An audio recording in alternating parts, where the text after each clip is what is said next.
Hello there, Sebious Shags here, fresh from the Battle of Vergen, with some Sebious Speaks talking about The Witcher. So yes, as you may probably well know, The Witcher 3 has been out recently, and if you've been following Ares Index, you may be aware that I've been desperately not playing it because I've been desperately trying to get The Witcher 2 finished.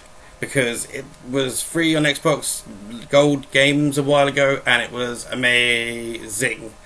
And it just needed to get it complete, and needed to do that before I touched The Witcher 3. So really, I'm going to be ranting about The Witcher 2 today, but also talking about The Witcher 3 as well.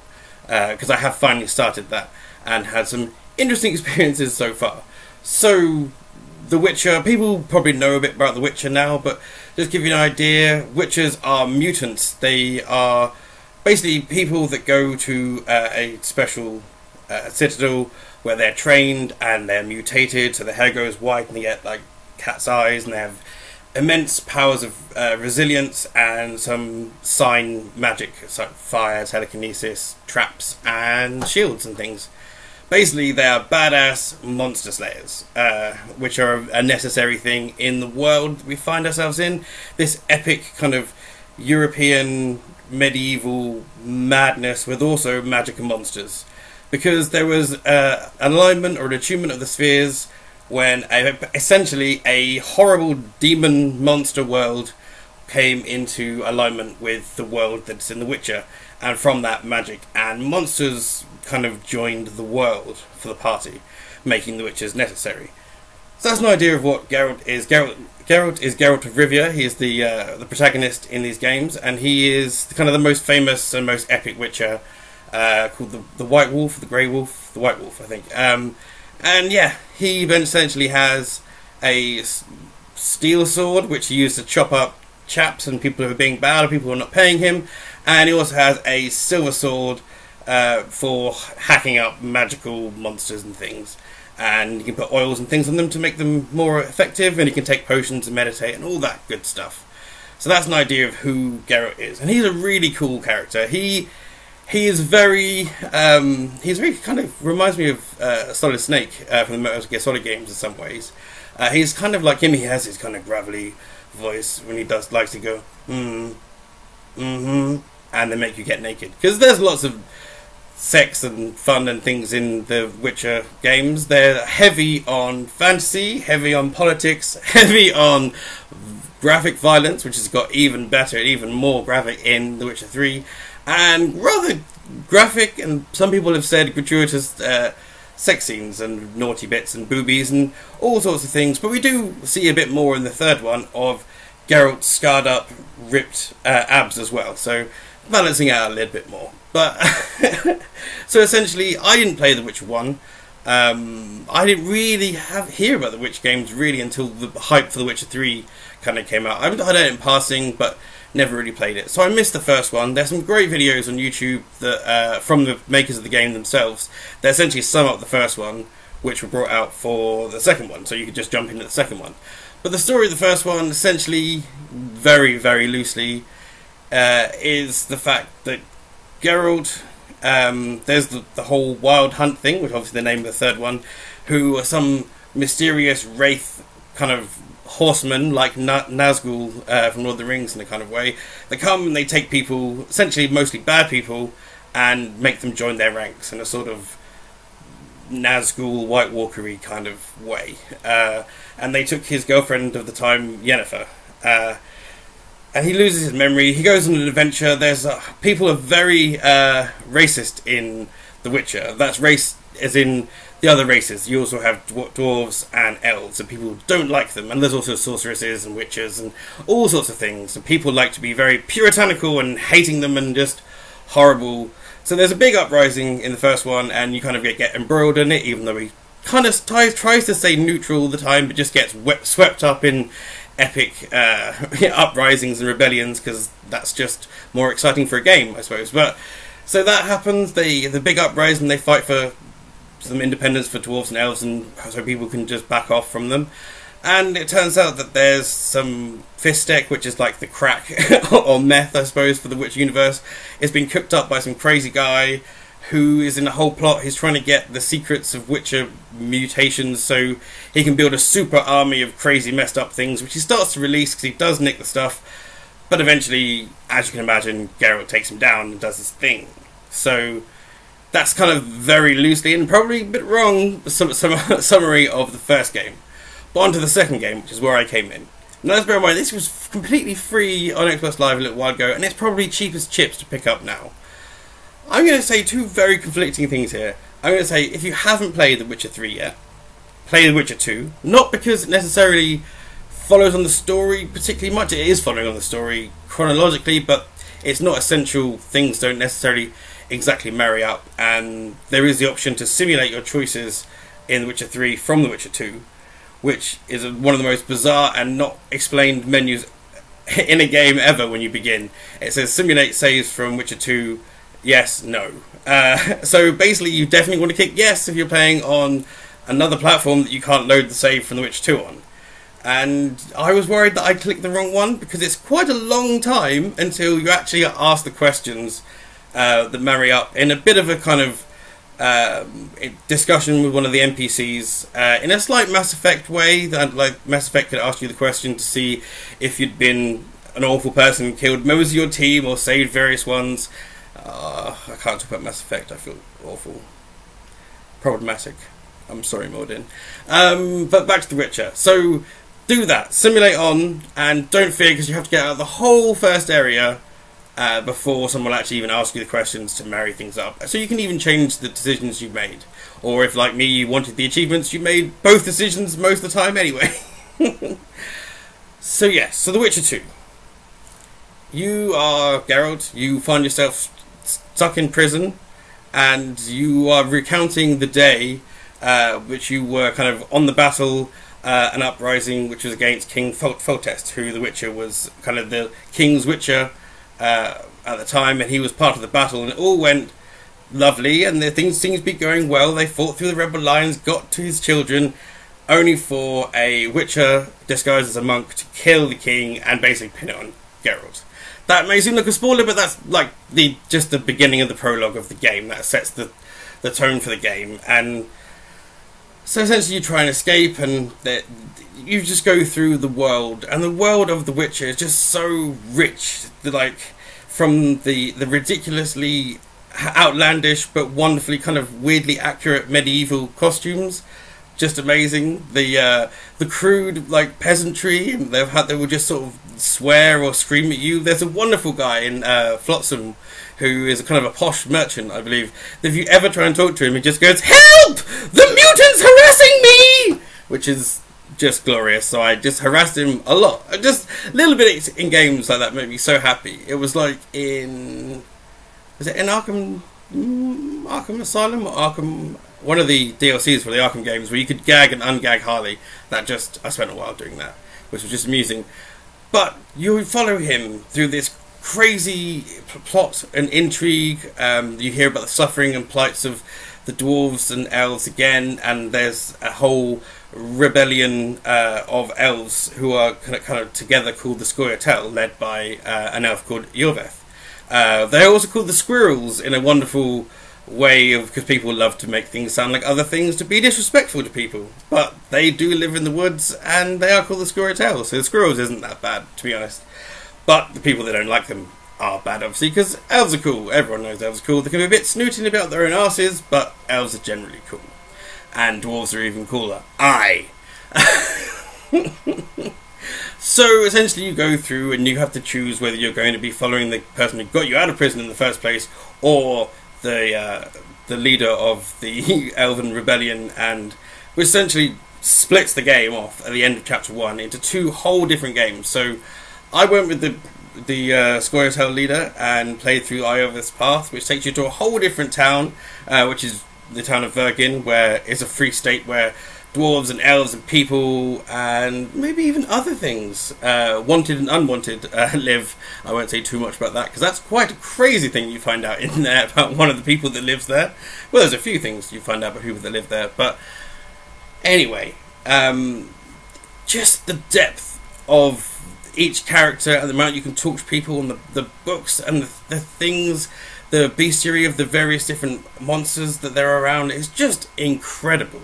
Just the depth of the game in just a pure the lore or fluff, and just the entire background and the realness of the world. It almost feels like it's a game made of a place, because there's so much backing it up and so much making it come together and feel like a whole package.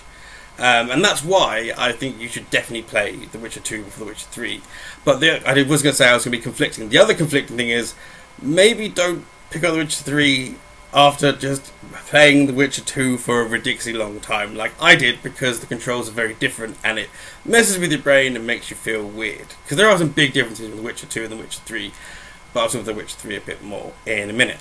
So just play The Witcher 2 if you haven't yet, because it's awesome. I know you want to play the new game that's out, but The Witcher 2 is awesome. The story's great. There's, sex, murder, intrigue, assassination, magical stuff, monsters, undead armies with Yorkshire and kind of country accents that just talk to each other like they're normally alive and reliving a battle. It's all very weird, but it's kind of awesome, and there's so much to it. There's loads of different side quests and cool more other creatures to find that you don't necessarily kill, like trolls. Trolls in this are just big, messed up, weird things that are supposed to protect villages? No, bridges. They protect their bridges and keep them in maintenance. So essentially they live under the bridge and aren't harassed by villagers if they keep the bridge in decent repair. They're bridge repairmen. Interesting. But they fall to drinking and doing lots of other things because various things happen to them and they get sad from time to time. So yeah, there's just the rich kind of characters and things in the game are just amazing, and I encourage you to play it. One of the things that is very, that really stands about the game is the fact that it has a very kind of similar-ish combat system to Dark Souls, in the fact that it's lots of rolling around to get behind people, and then quick or fast kind of attacks, and then you also have some of the signs and the magical abilities, as well as obviously meditating and putting stuff on your, taking the appropriate potions and putting things in your sword before you go into battle, which, to be honest, I didn't really do massively in The Witcher 2 until towards the end when I really sort of had to. Excuse me when I wet my whistle. A fine brew. So yeah, it's like Dark Souls, but it has the story to back it up, because I think the Dark Souls games are amazing. I haven't really played 2, but I've plunged most of the way through Dark Souls, and it's fun, it's tough, it's hard, it's interesting, but the story is there. But if you don't pay attention and if you blink, you completely miss it. And I missed it completely. It wasn't until Earl Grebe was pointing out that person's not there anymore because you've unleashed that person and they didn't like them, so they killed them, so you can't talk to that person anymore, and that's moved the story on because of reasons. But essentially it's just going through the labyrinth, isn't it? You're going through various different levels just to fuck shit up. That seems to be the point of Dark Souls. But The Witcher 2 has that in spades. It's epic. The fighting is a bit clunky, but it's pretty damn cool, and I do really enjoy it. It is, when you first pick it up, it seems impossible, and when you're fighting in the arena in the kind of tutorial area, you probably get messed up very quickly and think the game is awful and clunky. But if you stick with it and give it some time, you do get into the flow and really start to enjoy how it works and how the combat goes, because basically things can mess you up and things come at you. The AI in both 2 and 3 is much better than in some other games. That things won't necessarily wait for one to come onto you at once, like some of the Assassin's Creed games and other games like that. So The Witcher 2 and the Witcher games are kind of like Dark Souls, but just so much of Game of Thrones thrown into it as well. Like Game of Thrones and just random asides from medieval history, because medieval history is ridiculous. Remember Henry VIII started the entire church because he wanted to get divorced. Crazy things like that just happen. He spends nearly all of his entire budget on a golden set of pavilions and tents for his army at kind of an event because he just wants to look pimping. Crazy things happen, and crazy things happen in this game.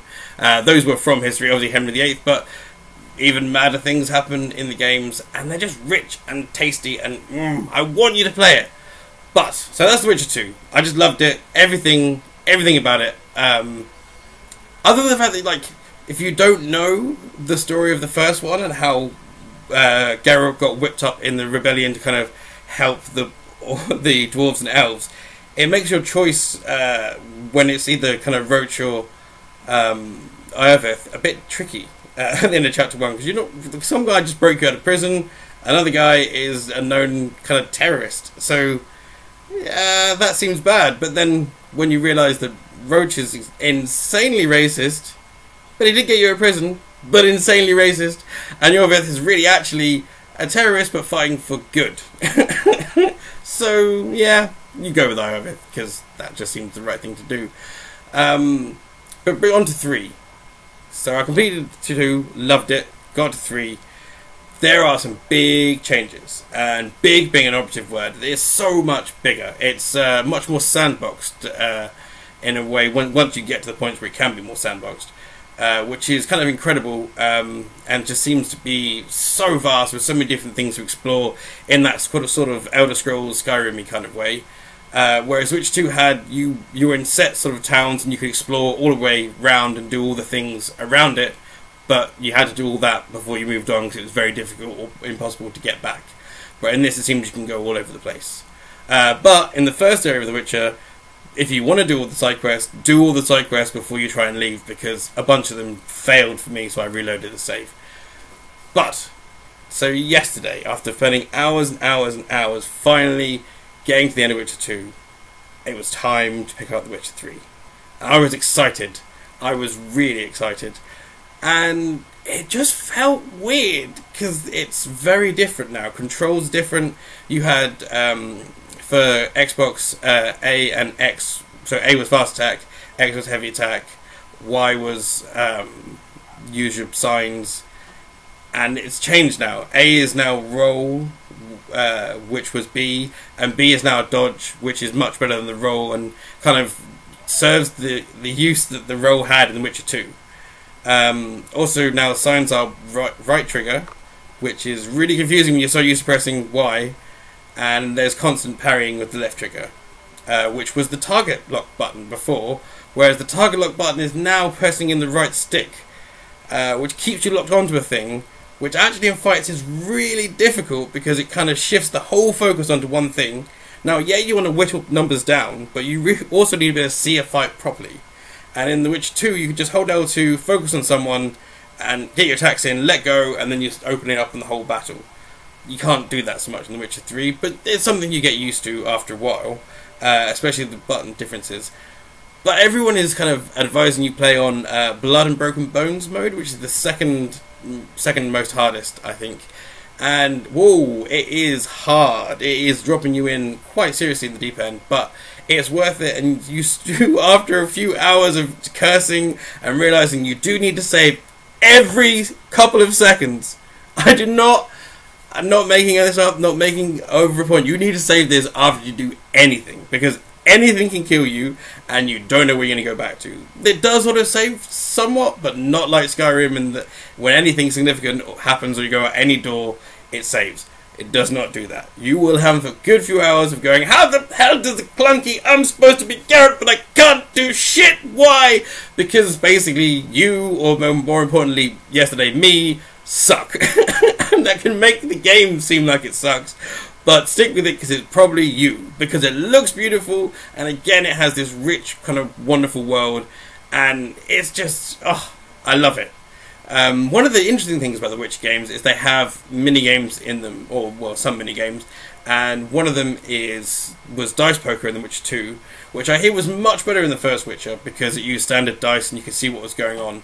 But essentially you throw 5 dice and you want to get pair, 3 of a kind, 4 of a kind, 5 of a kind, full house, all that sort of stuff, but on dice. In The Witcher 2, they made it all fancy and ornate with Roman numerals, so it's almost impossible to see what you actually had in your hand, and I spent the entire game really just matching up shapes and guessing that stars were probably more important than circles. Because more points, maybe more numbers, I don't know.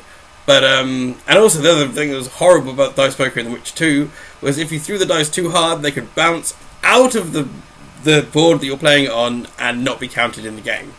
Although I did beat the last person in the game that I needed to play dice poker with for the quests of dice poker with 4 dice after throwing 1 out of and still getting 2 pairs or 4 of a kind or something that beat him, which was kind of awesome in itself. But in The Witcher 3 there is a game called Gwent, which should be spelled with a Welsh accent, I think, like Sasia Vergen. Yes, Gwent. Now, Gwent is a card game that you collect, and essentially it has all different characters and just general NPCs and things that exist within the world of The Witcher. So you might find Zoltan. That's an awful Zoltan impression. Or, yes, Cedric Skaggs. Cedric and Skaggs, and the various characters. Vernon Roach might be in there. Stennis, not Stannis from Game of Thrones, Prince Stennis is in there, and they all have different effects. And it's kind of a 3-tiered board. On each side, you have 3 tiers, and you have kind of people that fight with melee with swords. All go in the first rank. And the second rank is where all your kind of archery or ranged people go. So a lot of the sorceresses and mages, like Sabrina and the bad dude who was in the Nilfgaardian camp in the second one, who I can't remember, they all go in the second row. And in the back row you have your catapults and trebuchets and people that are going to boost the catapults and trebuchets. And essentially the idea is you take it in turns to play a card, and they all have a value at the top, and you want that just the highest value on the board. And the reason you have the different, by the end of the game, each one takes it in turns, and when someone gets to a certain point in the game, someone decides to pass the turn, and then it fully pass the turn, and that is you can put however many you want down, and either try and win or try and affect the ranks by using weather cards. They're very special cards, but the weather cards are the most kind of big affecting cards.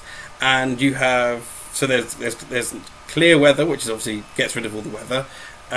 You've got icy, I think it's like icy wind, or it's all very frosty, which makes it very difficult for close-up melee fighting.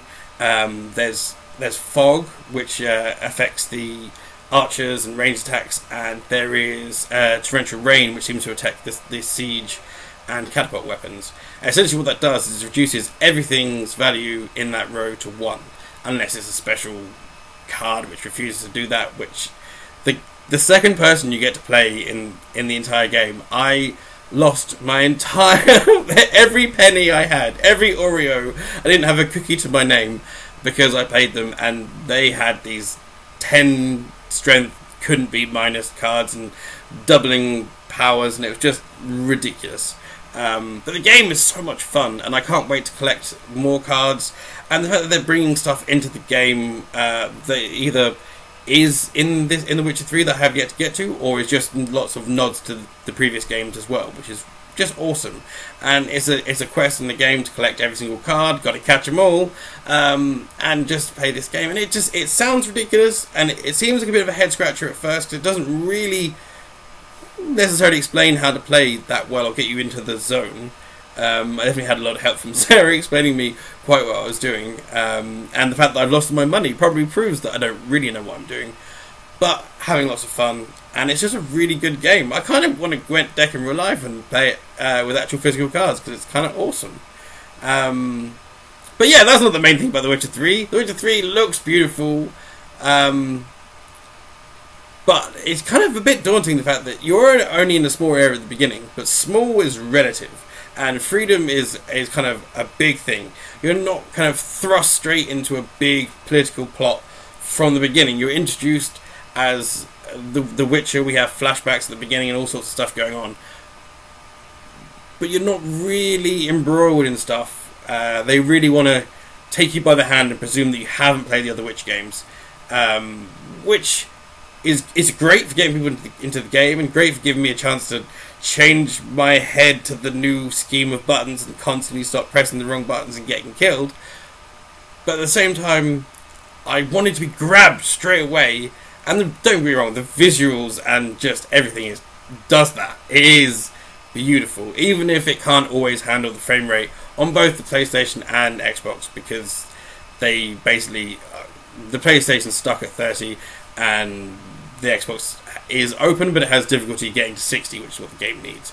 But you can forgive that because it's just awesome. And again, like some of the other Witcher games and other games from the guys that make it, it does have some glitches, but they will bring out some patches and they will be smoothing some of those things over. Mostly that is difficulty and weird things happening with Roach, which is your horse, which is spelled Roach as in cockroach, but clearly there's got to be some kind of reference to Vernon Roach, the character from the previous game. So I'm just calling my horse Vernon for the time being. But yeah, I can't wait to play more. I can't wait to talk to you more about it. Oh, another thing, I don't want to, like, this isn't a spoiler because I won't say too much, but there's someone who has been a big kind of part of the game and the mystery of the series, just sort of, yeah, really early shows up and makes me feel a bit uncomfortable, which is just odd. I suppose if you've been following this epic saga from the beginning, it's great and that's awesome, but that was also a bit jarring. I think I ended up being such a crotchety old man that played The Witcher 2 for so many goddamn hours and days to get it done, so feverishly so I could play The Witcher 3, that I'm like, oh, in my day The Witcher did the roly thing and it worked a bit better and you could do this stuff and I was in the story. But it's awesome. And I was a bit funky with it yesterday and I was sucking at it, but today I played a bit more and I'm there, I'm in. The story hasn't quite grabbed me yet, but the world and the people and the fighting system is starting to make more sense, and I'm essentially loving it, and I can't wait to talk about it more. I've been ranting and talking bollocks for a while. I do apologise if it doesn't make much sense, but I've been threatening to rant about The Witcher 2 and The Witcher 3 for quite a while now, and I just wanted to get it off my chest and talk about it. So this has been Sebious Speaks. For Allies and Next, that's alliesandnext.com, a place for all things geeky gaming.